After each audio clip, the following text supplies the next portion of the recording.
جس طرح میں نے آغاز میں آیت پڑھی، اللہ رب العزت نے اصول تجارت میں یہ اصول بیان فرمایا. سب سے پہلا اصول، یا ایھا الذین آمنوا، اے لوگوں جو ایمان لائے ہو، لا تأکلوا اموالکم بینکم بالباطل، ایک دوسرے کا مال باطل طریقے سے نہ کھانا. اب باطل طریقہ کیا ہے؟ مجھے ایک چیز کا علم نہیں ہے، میں نے آپ پہ اعتماد کیا ہے، آپ میرے اعتماد کو ٹھیس پہنچا کے مجھے کوئی چیز دیتے ہیں جو میرے حق میں بہتر نہیں ہے، تو یہ ایک دھوکہ ہے جو ہم ایک دوسرے کے ساتھ کر رہے ہیں. اور یہ ایک ایسی چیز ہے جسے ہم جائز تصور کرتے ہیں کہ کر کے لیا ہے، کر کے کیا ہے. اللہ کے پاک پیغمبر جناب محمد الرسول اللہ صلی اللہ علیہ وسلم کا یہ حکم، یہ ایک یونیورسل قانون ہے اسلام کے اصول تجارت میں.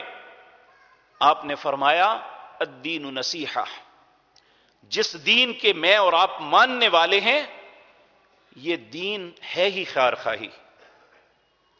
اور یاد رکھیں، اسلامی ڈکشنری کے اندر خود غرضی نام کا لفظ ہی کوئی نہیں، اس کا معنی تو دور کی بات ہے.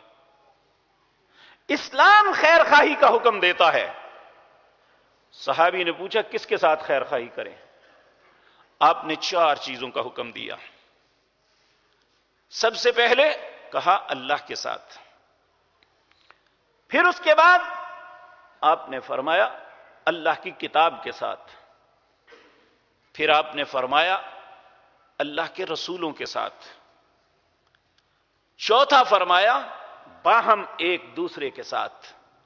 ہماری زندگی کی جتنی ڈیلیں ہوتی ہیں، جتنے کام ہوتے ہیں، اس میں خیر خواہی کا عنصر ہے تو اسلام کے اصول تجارت کی بنیاد پہ کھڑے ہیں، وگرنہ ایک دھوکہ ہے جس میں میں بھی اور آپ بھی مبتلا ہیں. اسلام کے اصول تجارت میں دوسرا اصول جو رسول اللہ نے فرمایا وہ یہ ہے، آپ نے فرمایا لا ضرر ولا ضرار. ایک ہے فروخت کرنے والا، ایک ہے خریدنے والا. نبی مکرم نے فرمایا کہ اسلام کی تجارت تب ہوگی خریدار کے ذہن میں یہ نہ ہو کہ میں نے اسے نقصان دینا ہے، اور فروخت کنندہ کے ذہن میں بھی یہ نہ ہو میں نے اسے نقصان دینا ہے. لا ضرر ولا ضرار، نہ وہ اسے تکلیف دے نہ وہ اسے تکلیف دے. جس بے کے اندر، جس سودے کے اندر ہم دوسرے کو اذیت دیتے ہیں، دوسرے کے ساتھ دھوکہ کرتے ہیں، دوسرے کے ساتھ جھوٹ بولتے ہیں، دوسرے کو یقین دلانے کے لیے قسم اٹھاتے ہیں، یہ سارے کا سارا اس مد کے اندر سے نکل جاتا ہے. ہم پھر اسلام کی تجارت نہیں، ہم اپنی خواہش کی تجارت کر رہے ہیں. تو نبی مکرم جناب محمد الرسول اللہ صلی اللہ علیہ وسلم نے اسلام کا اصول تجارت یہ بتایا لا ضرر ولا ضرار. بلکہ ایک بات جو ہمارے معاشرے میں جسے گالی تصور کیا جاتا ہے وہ ہے باہم شراکت داری، پائی والی. ہم کہتے ہیں جی فلاں ہو جائے کسی کے ساتھ پارٹنرشپ نہیں کرنی چاہیے، جبکہ اسلام اس میں برکت کہتا ہے. نبی کریم صلی اللہ علیہ وسلم نے فرمایا جب 2 شراکت دار آپس میں مل کے کام کرتے ہیں اور دونوں کے ذہن میں ایک دوسرے کے لیے خیر خواہی کے جذبات ہوتے ہیں، وہ سمجھتا ہے میں اس کا سہارا بنوں، وہ کہتا ہے میں اس کا سہارا بنوں، تو تیسرا ان کا پارٹنر اللہ ہوتا ہے. اس وقت تک اللہ ان کا پارٹنر رہتا ہے جب تک دونوں کے دل میں ایک دوسرے کی خیر خواہی رہتی ہے. جب ایک کے دل میں بددیانتی آ جاتی ہے تو اللہ درمیان میں سے نکل جاتے ہیں.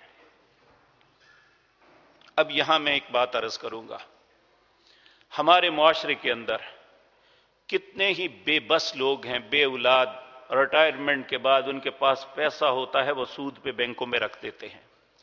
کسی کو اس لیے نہیں دیتے کہ وہ اس کا پیسہ مار جاتا ہے، کھا جاتا ہے، پارٹنرشپ کے نام پہ دھوکہ دے دیتا ہے. کتنی یتیم اور بیوہ عورتیں ہیں جن کے سود پہ بینکوں کے اندر پڑے ہوئے ہیں. ہم سارا معاشرہ اس بات کے ذمہ دار ہے.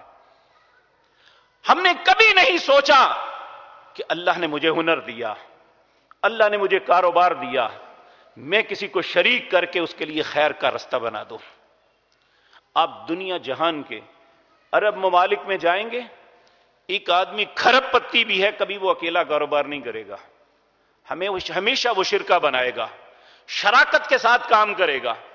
کوئی کام ایسا آپ نہیں دیکھیں گا جہاں آپ یہ دیکھیں کہ یہ فلاں شخص کا اکیلا کام ہے۔ اس نئے ذہن کے ساتھ کہ میں کسی کو ساتھ ملاؤں، شاید اللہ اس کی برکت سے مجھے رزق عطا فرما دے۔ لیکن ہمارے ہاں اسے تانا اور گالی اس لیے سمجھ لیا گیا کیونکہ ہم نے کبھی کسی کے ساتھ خیر نہیں کی، ہم نے کبھی کسی پارٹنر کو، کہتے ہیں کما کے کبھی کوئی نہیں جی دیتا، ہماری کوشش ہوتی ہے اگر ہم پیسے میں طاقتور ہیں یا ہم کارندگی میں طاقتور ہیں تو ہم دوسرے کو پیس کے رکھ دیں، اس کی زندگی، اس کی پوری زندگی کے اثاثے برباد کر دیں، اور پھر بڑی معصومیت سے کہیں میں نے کیا کیا ہے جی، یعنی ٹیکنیکل مار دے کے یہ سمجھتے ہیں کہ ہم دنیا کی کھاتوں کے ساتھ دنیا کی آنکھوں میں تو دھول جھونک لیں گے، کیا اللہ کی عدالت میں بھی یہ ہو جائے گا؟ اس لیے میرے عزیز بھائیو یہ سوچیں، اگر اللہ نے شراکت میں آپ کو کچھ دیا ہے اور آپ کا پارٹنر کچھ نہیں کر سکتا، آپ زیادہ عقل مند ہیں، آپ زیادہ اچھا کام کر سکتے ہیں، تو شاید یہ سوچ کے آپ اس کی ہیلپ کریں کہ اللہ شاید اس کی وجہ سے مجھے رزق دے رہا ہے۔ اور یہ بھی یاد رکھیں، نبی مکرم صلی اللہ علیہ وسلم نے فرمایا، یہ جو امراء ہیں یہ اپنی انویسٹمنٹ پہ، اپنی راسوں پہ مان کرتے ہیں، نبی مکرم نے فرمایا یہ غرباء کی وجہ سے تمہیں رزق دیا جاتا ہے، اس لیے ان کے حق بھی نہیں مارنے چاہیے۔ یہاں تجار سے مراد صرف وہ لوگ نہیں جو دکانداری کرتے ہیں، وہ لوگ نہیں جو صنعت کاری کرتے ہیں، وہ بھی ہیں جو ملازمت کرتے ہیں۔ صنعت کار اپنی پروڈکٹ بنا کے بیچتا ہے، دکاندار اپنی چیز لوگوں کو فروخت کرتا ہے، اور ایک ملازم اپنی سروسز بیچتا ہے، اپنی توانائیاں دیتا ہے۔ ہر شخص کو یہ بات حکم ہے کہ تم نے خیر خواہی کرنی ہے، جس مقصد کے لیے تمہیں ہائر کیا گیا ہے اس مقصد کو پورا کرنا ہے۔ اگر ایک شخص بڑا امانت دار ہے، رشوت نہیں لیتا، لیکن وہ کام بھی نہیں کرتا، وہ حرام خور ہے، کیونکہ جس مقصد کی وہ تنخواہ لیتا ہے وہ پورا نہیں کر رہا۔ ایک مزدور کو اجرت پہ اس لیے رکھتے ہیں کہ یہ میرا کام کرے گا، اگر وہ ہڈ حرامی کرتا ہے تو وہ حرام کھا رہا ہے، وہ صحیح کام نہیں کرتا، وہ اس کے دل میں خیر خواہی نہیں ہے۔ تو یہ بات یاد رکھیں، ایک مزدور سے لے کر ایک سربراہ مملکت تک اگر وہ اپنی ذمہ داری کو صحیح طریقے سے ادا نہیں کر رہا تو وہ اللہ کی بارگاہ میں مجرم ہے۔ تو یہاں ممکن ہے کسی بھائی کے ذہن میں آئے کہ مولویاں دا کی ہے جی، جو اس ممبر و محراب کا صحیح حق نہیں ادا کرتا، جو لوگوں کو یہاں کھڑے ہو کے مس گائیڈ کرتا ہے، جو اللہ اور اس کے رسول کے نام پہ جھوٹ بولتا ہے، وہ بھی اتنا ہی بڑا بددیانت ہے جتنا ایک رشوت خور ہے، جتنا ایک لوگوں کا مال کھانے والا ہے، جتنا بددیانت ایک چور اور ڈکیت ہے۔ وہ مولوی، وہ شیخ الحدیث، وہ امام مصلی پہ کھڑے ہونے والا بھی اتنا بڑا ڈکیت ہے اگر وہ اس کا حق نہیں ادا کر رہا۔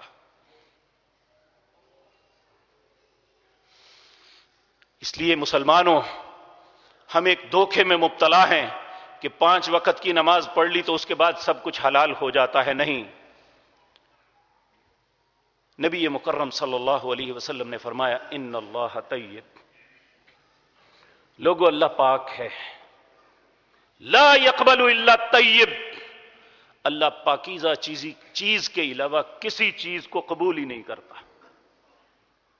ہم ایک دن میں 1 کروڑ، 1 ارب، 1 کھرب روپے کی چیریٹی کر رہے ہیں، اگر وہ رزق حرام ہے تو وہ چیریٹی ہماری کا 1 پائی کا فائدہ نہیں ہے، اس دیے ہوئے کی کوئی حیثیت نہیں۔ نہ تو ہمارے اوپر جو دھوکہ دے کے، دوسرے پہ زیادتی کر کے، ظلم کے ساتھ کمایا ہے، نہ اس کا فائدہ ہوگا اور نہ وہ وبال ٹلے گا۔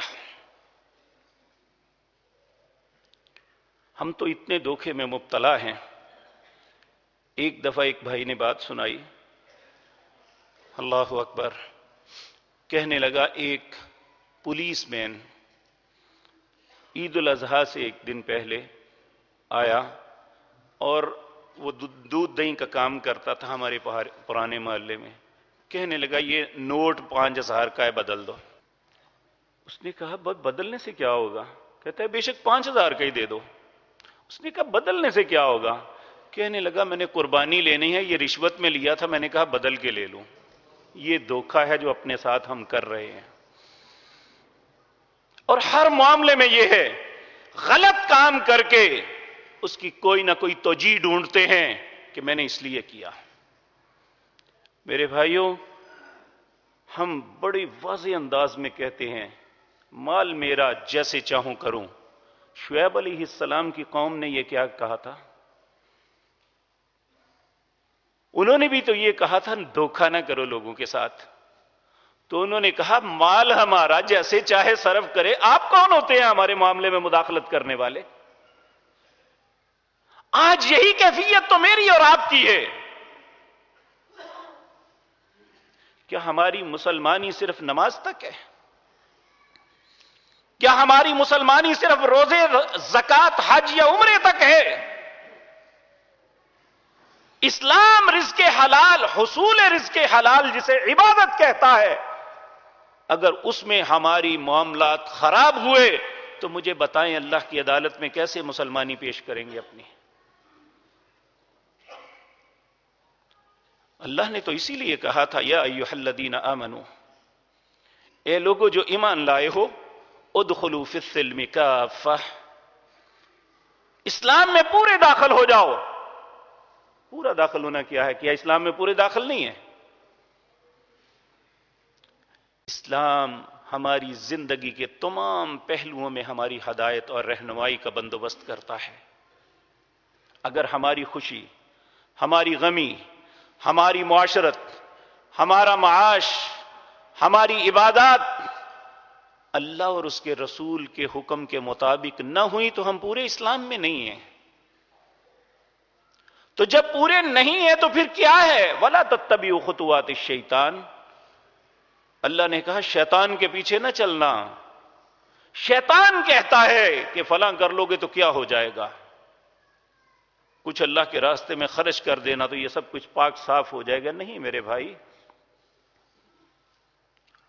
اب آپ دیکھیں نبی کریم صلی اللہ علیہ وسلم کا یہ فرمان، آپ نے فرمایا کہ قیام لوگوں سے پوچھا مل مفلس، مفلس کون ہے؟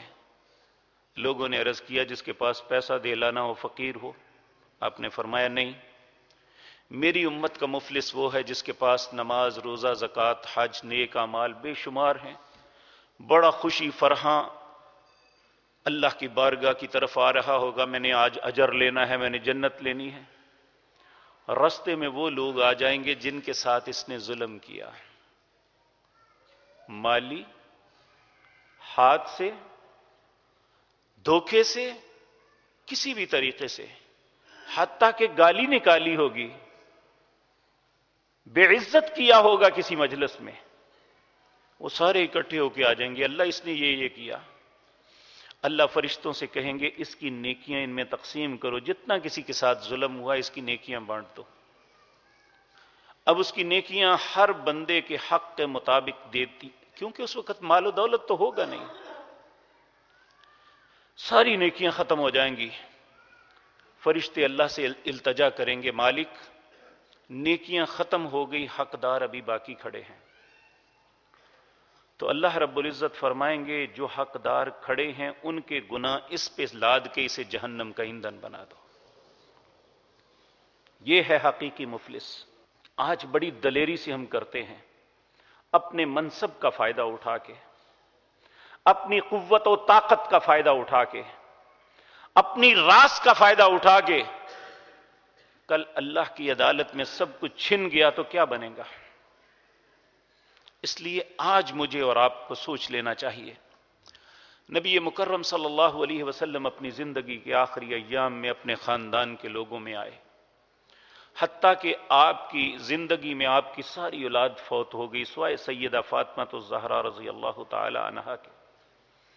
آپ ان کے پاس بھی آئے، خاندان کے لوگوں کو بھی کہا، یا بنی فلان، یا بنی فلان، یا فلان کے بیٹو، یا فلان کے بیٹو، جو خاندان، ماموں، پھپھی، چچا، خالہ، جتنے خاندان کی اولادیں تھیں سب کو کہا، آج جو کچھ مجھ سے تقاضا کرتے ہو میں تمہارا تقاضے کو پورا کرنے کی کوشش کرتا ہوں، لیکن قیامت کے دن اس معاملے میں تمہارے کسی کام نہیں آؤں گا۔ اگر کسی کا حق مارا ہے تو واپس کر دو،